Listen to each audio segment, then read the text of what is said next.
Since your time in charge with England, have you noticed anything about the way the game has changed recently?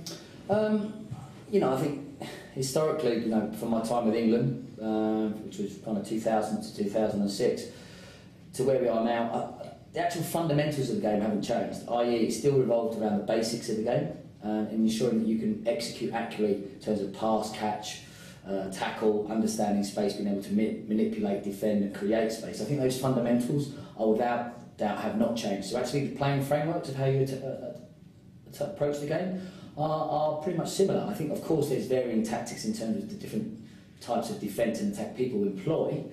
But no, I think the big change that you've probably seen over the last 3 or 4 years is the approach to conditioning and the science involved in that area, because I think most teams have most certainly raised the bar in terms of conditioning. And back when I was involved previously, I would probably say it was a faster circuit.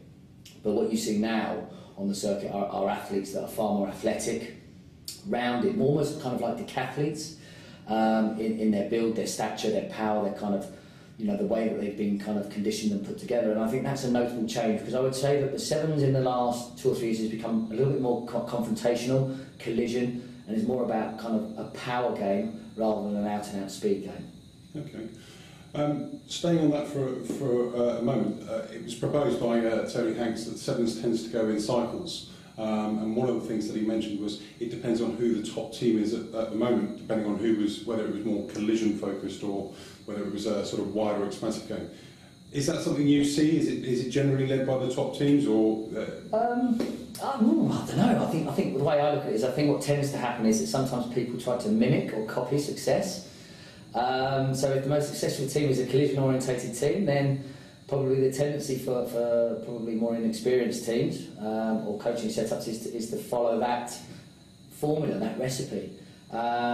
Whereas probably the more experienced, the more senior people that understand sevens will probably look at the strengths of the team and the people that they possess, and then look to build a strategy around the players that they have, or the types of player that they have at their disposal. So, Tony's point's right to a point. But I think probably that's the very nature of the fact that Sevens is a very diverse sport in terms from Tier 1 rugby nations competing match on match with development nations or Tier 3.